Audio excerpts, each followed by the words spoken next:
दिल्ली से हरियाणा की तरफ बढ़ते हुए हम 2 घंटे का सफर तय कर चुके हैं और आपको आज लेके चल रहे हैं दिल्ली की सीमा पर बसे उन 2 गांव में, जिन गांव को गबरू पहलवानों का कस्बा, गबरू पहलवानों का गांव कहा जाता है। उस गांव की हर तस्वीर आपको दिखाएंगे और ये भी बताएंगे कि आखिरकार किस वजह से इस गांव को पहलवानों का गांव कहा जाता है। फतेहपुर बेरी और असोला की तरफ हमारी गाड़ी फर्राटे से बढ़ रही है और अब इस बात का एहसास होने लगा है कि हम शहर से दूर किसी गांव के करीब हैं। दिल्ली की सर्दी में सुबह सुबह जब शहर अलसाते हुए उठने की नाकाम कोशिश करता है, यहाँ गांव कब का जग चुका है।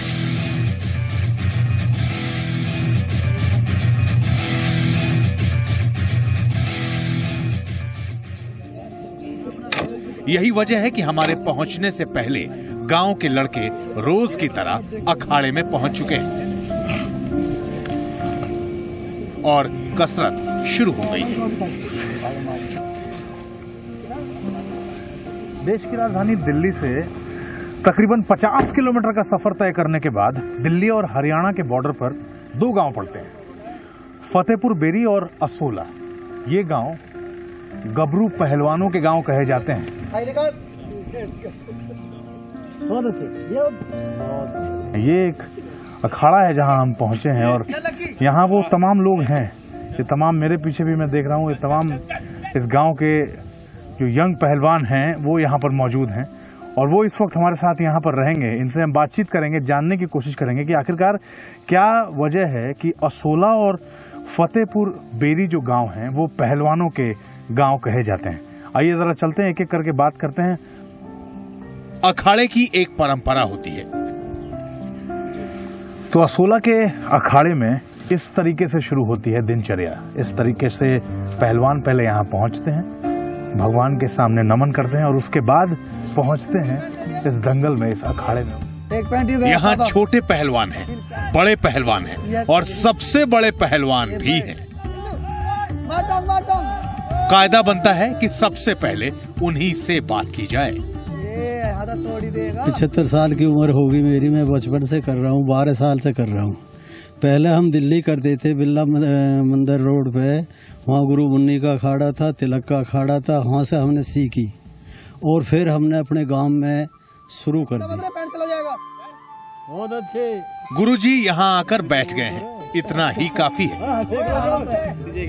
जवान होते और पहलवान बनते लड़कों के अंदर गुरुजी के लिए बड़ी इज्जत है। शहर की हवा अभी नहीं लगी है और भरोसा है कभी लगेगी भी नहीं। जो आज की यंग जनरेशन है, शराब, नशा, Facebook, Twitter, mobile, computer, laptop से आगे जीवन नहीं है। वहीं जीवन शुरू होता है और रात को वहीं जीवन खत्म हो जाता है। ये बच्चे आज ये पुरानी परंपरा जो वर्जिश की है, जो पहलवानी की है, जो कसरत की है, कैसे ये अभी तक किस तरह ये परंपरा इस गांव में जिंदा है और आगे बढ़ रही है। और गुर्जर जाति कृष्ण को भगवान मानती है, गऊ रखते थे, अब तो हमारा जंगल सरकार ने ले लिया और एक 100 गऊ थी और गऊ का दूध, गऊ का घी खाते थे, कोई उसमें ऐब नहीं था। सबसे बड़े पहलवान यानी गुरुजी और गांव के पहलवानों के बीच एक और पहलवान है। लड़के इन्हीं की देखरेख में कसरत करते हैं। हमने पूछा कि पहलवानों की फैक्ट्री कैसे तैयार करते हैं। पहलवानी का शौक है तो एक्सरसाइज करने का शौक है तो अपने नियम के पक्के इसमें लगे रहते हैं जी, बस। लेकिन हमें आपके गवर्नमेंट की ओर से थोड़ी सी सपोर्ट मिल जाए तो हम एक यहाँ से, इस गांव से भी सुशील कुमार पैदा हो सकते हैं जी। पहलवानी किसी के लिए शौक होती है, किसी के लिए मजबूरी, किसी के लिए संस्कार और किसी के लिए आदत। फिलहाल हमारे लिए कौतूहल है। हम गांव के लड़कों को देखकर फ्लैशबैक में चले गए। हमारे शहरी रोजमर्रा की जिंदगी से ये जज्बा गायब क्यों है?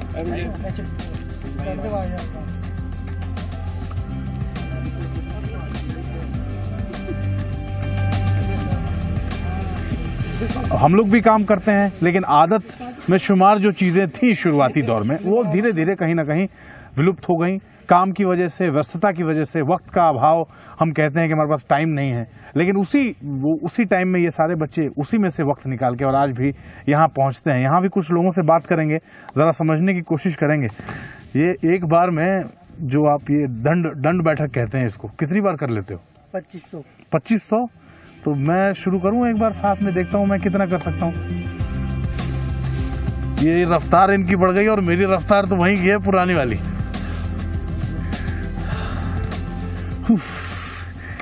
जाड़े के दिन में ईमान से सोचिए मैं थक गया हूँ, पसीना आ गया मुझे, लेकिन ये रफ्तार यहाँ अभी भी जारी है।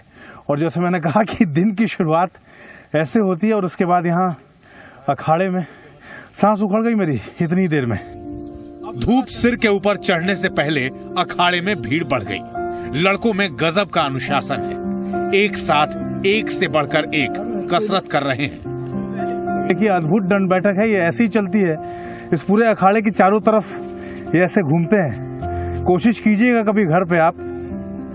गांव की मिट्टी है, गबरू पहलवान है, मिट्टी में उतरने का अवसर मैं भी क्यों छोड़ता, मेरे लिए एक मौका है, इन पहलवानों के लिए रोज की बात है। और हम शिकायत करते हैं इस बात की, आप तो नहीं करते होंगे, हम लोग शिकायत करते हैं कि वक्त नहीं होता, हम टाइम नहीं निकाल पाते। लेकिन इसी बीच में मैं वो देख के और हैरान हूं कि आप इसी में ये वक्त भी निकालते हैं, इसी में आप नौकरी करने भी जाते हैं, इसी में घर का भी काम करते हैं, इसी में सब कुछ चलता है।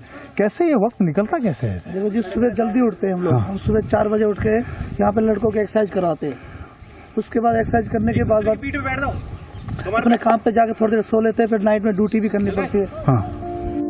बड़े पहलवान ने गांव के लड़के कपिल से मिलवाया। कपिल ने हाल ही में कुश्ती में गोल्ड मेडल जीता है। आप लोग नौकरी भी करते हैं, आप लोग घर के लिए कमाते भी हैं, घर का काम भी करते हैं और उसके बाद यहाँ पर आके वर्जिश करते हैं, पहलवानी करते हैं, दांव लड़ते हैं। यहाँ पर कैसे वक्त कैसे निकलता है? आप क्या मैसेज देना चाहेंगे जो आपकी उम्र के लड़के हैं उनको? शौक है जी, निकालना पड़ता है, टाइम निकालना पड़ता है। पढ़ाई भी करते हैं आप? स्टूडेंट है।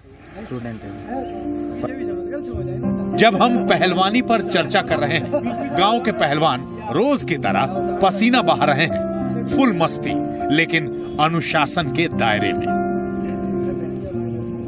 अभी क्योंकि हम लोग भी इस बात का हवाला देते हैं कि हम दिन भर दौड़ते रहते हैं, दौड़ भाग करते हैं, लेकिन हमारे शरीर में वो फुर्ती, वो ताकत नहीं बचती। इसकी वजह क्या है? अब जैसे देखिए, मैं अगर तुलना करूं तो मैं कितना पीछे हूँ आपसे, जरा दिखाइए। आप पीछे तो कुछ नहीं है, आप मेहनत करोगे तो आप भी हमसे और अच्छे हो सकते हो, बट उसके लिए आपको प्रॉपर डाइट लेनी पड़ेगी, वर्कआउट करना पड़ेगा। आप वो वर्कआउट करो जो जिस चीज को आप फुलाने चाह रहे हो या जो चीज आप बढ़ाना चाह रहे हो, सिर्फ उसके लिए पर्टिकुलर एक्सरसाइज करो तो वो अच्छा रहेगा। ऐसे चलो। दोपहर का वक्त हो गया।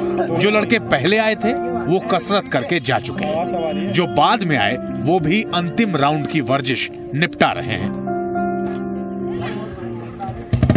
तो वर्जिश, पहलवानी और दावपेच के बाद अब वक्त है, सुबह से दोपहर हो गई और अब वक्त है भोजन का। पहलवानों का भोजन अब क्या होने वाला है, हम उस भोजन में इनके साथ शामिल होने वाले हैं। देखते हैं क्या खाते हैं, किस तरह का खाना होता है, कितना खाना होता है। तो अब यहाँ से सवारी निकल चुकी है आगे और हम आज पूरे दिन, जैसा हमने आपसे कहा है, पूरे दिन इनके साथ रहेंगे और इनके साथ ही चल रहे हैं। देखते हैं कि आगे आगे दिन जैसे जैसे आगे बढ़ता है, किस तरह से दिनचर्या आगे बढ़ती है और किस तरह से आगे अब चीजें होती हैं, भोजन के बाद क्या क्या होता है। आइए चलिए हमारे साथ।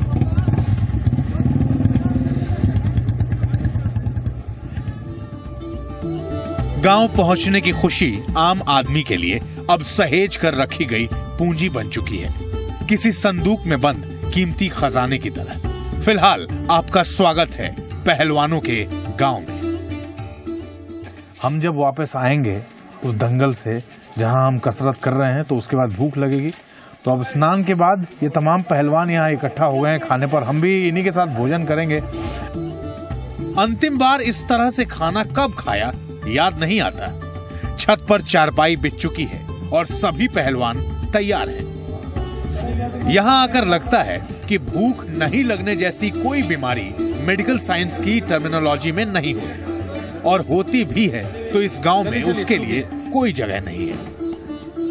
मैं आपको एक चीज बता दूं, एहतियात इस बात की बहुत होती है कि जो खाना आप लोग खाते हैं और इनके साथ जो हम भी खा रहे हैं उसमें फैट ना हो, वो क्योंकि सब कुछ निर्भर करता है इस बात पर कि आप खाना क्या खाते हैं। शरीर में चर्बी न जमे, किसी तरह की सुस्ती ना आए, काम में फुर्ती रहे, क्योंकि उसी फुर्ती की वजह से शरीर में जो ताकत होती है या जो आप जितना एक्टिव होते हैं उसी एक्टिविटी की वजह से और आपके उसी एक्टिव होने की वजह से आपको उन जगहों पर नौकरियां मिलती हैं और आपको समझा जाता है कि आप कॉम्पिटेंट हैं। यही खाना खाकर सारे पहलवान गांव से निकलते हैं। ठंडे दिमाग से निकलते हैं कि आज का दिन, आज की रात भी अच्छे से गुजर जाए। ड्यूटी से देर रात लौटते हैं और जब लौटते हैं तो खाना नहीं खाते, सिर्फ दूध पीकर सो जाते हैं।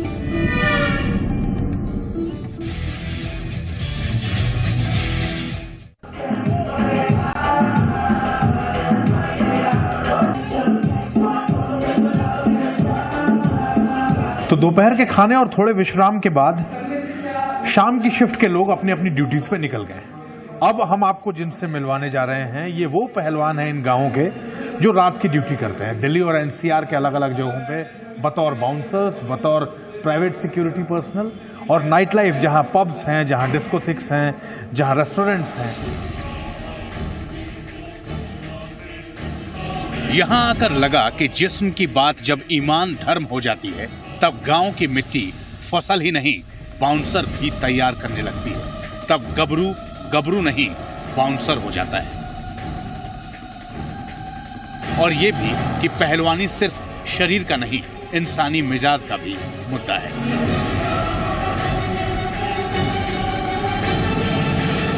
कई बार सिर्फ फिजिकल अपीयरेंस और अब अगर आप वहां इस तरह के पहलवान मौजूद हों तो वहां कोई भी शख्स कोई गलत काम करने से, किसी भी तरह के गलत काम करने से पहले एक बार जरूर सोचेगा कि अगर इस जैसे किसी आदमी से वास्ता पड़ जाए तो उसकी हालत क्या होगी। अगर उसको गुस्सा आ गया तो जो वो गलत काम कर रहा है उसके लिए उसे क्या सजा मिल सकती है। जय अपने घर में इकलौता कमाने वाला है। पिता आंखों से लाचार हैं, काम नहीं कर सकते। यही वजह है कि इस लड़के को बाउंसर बनना पड़ा। और बाउंसर बनना है तो कड़ी मेहनत करनी है बिना उफ की। लेकिन बाउंसर की नौकरी आसान है क्या? कई बार ऐसा लगता है कि वो आदमी आपे से बाहर हो रहा है तो उसको थोड़ा कंट्रोल करना है। हाँ जी। मुझे अपना आपा नहीं खोना, मुझे अपना गुस्सा नहीं दिखाना। हाँ जी। कुछ तो नियम आप लोगों ने बनाया है। हाँ जी, कोई हाथ नहीं उठाते, पहले सब प्यार से समझाते, बाहर ले जाते, उसको समझाते बुझाते, भैया ऐसा मत करो, लड़ाई झगड़ा नहीं होगा। उसको आप ऐसे ही समझाते, हम हाथ नहीं उठाते, लड़ाई झगड़ा नहीं करते। अरसे बाद किसी जिम में जाना हुआ। लगे हाथों मेरे हौसले भी हिमालय होने लगे। मौका था और दस्तूर भी, डोले शोले आजमाने का।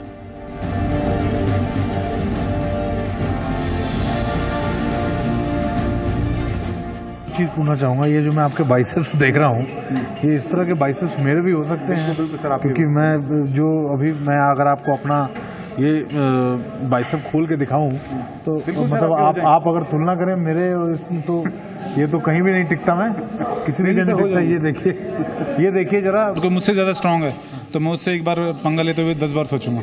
अगर कोई मुझसे फिजिकली वीक है तो मैं सोचूंगा चल पंगा ले लेते हैं। तो डेफिनेटली एक मेंटल स्टेटस होता है। अगर आपसे कोई स्ट्रांग है तो आप 10 बार सोचते हैं नहीं यार इससे पंगा नहीं लेना।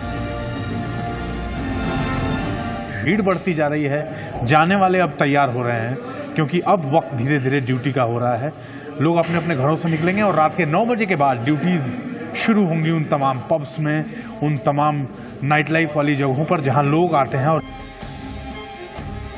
जिस वक्त हम जिम में बाउंसरों को एक्सरसाइज करते देख रहे थे तब गांव के कई लड़के ड्यूटी पर गुड़गांव पहुंच चुके थे। गुड़गांव के पब और क्लबों में शाम की ड्यूटी शुरू हो चुकी थी और यहां जिम में मौजूद लड़के थोड़ी देर में एक्सरसाइज पूरी करके ड्यूटी पर निकलने की तैयारी में। लेकिन इस बीच बार बार मन में एक सवाल आ रहा है, क्या ये बाउंसर खुद की पहचान एक बाउंसर के रूप में खुशी खुशी स्वीकार कर पा रहे हैं? हमने यही सवाल गांव के एक लड़के से किया। लड़का कितनी अच्छी मेहनत करके बॉडी बना के खड़ा है, सीधा क्या बोलेंगे बाउंसर खड़ा है। ना कि ये कि उसको ये देखो कि वो कितने घंटे जिम में ट्रेनिंग कर रहा है, कितना डाइट पे पैसा खर्च कर रहा है, कितना टाइम दे रहा है, रात को जाके अपनी सैलरी से उठा के अपनी बॉडी के पीछे लगा रहा है। वो चीज़ नहीं देखते, सीधा अब बाउंसर। अरे कर रहे हैं लड़के, मेहनत कर रहे हैं, बॉडी बना रहे हैं, कुछ अपने शौक के लिए भी बना रहे हैं, कुछ अपनी मजबूरी के लिए भी कर रहे हैं। मजबूरी का एक नाम बाउंसर होना भी है। शायद नाइट क्लबों और पब्स की रोशनी में पूरी दबंगई से खड़े बाउंसर को देखकर इसका एहसास नहीं होता। तो अब ड्यूटी पे जाने का वक्त हो गया और हम भी अब इस प्रोग्राम को यहाँ खत्म करेंगे, लेकिन इस संदेश के साथ कि फतेहपुर बेरी और असोला गांव मिसाल है इस बात के कि किस तरीके से आप खुद पर मेहनत करके, वर्जिश करके, पहलवानी करके अपनी जीविका चलाते हैं, अपना परिवार पालते हैं। हम इस प्रोग्राम को यहीं पर ख़त्म कर रहे हैं और इसके साथ साथ आपको ये भी बता दें कि हम आगे भी आपको वादा करते हैं कि देश के अलग अलग हिस्सों से, अलग अलग राज्यों से, इलाकों से हम आपको इसी तरह की कुछ और कहानियाँ, इसी तरह की कुछ और विशेष पेशकश आपके लिए लगातार लेकर आते रहेंगे।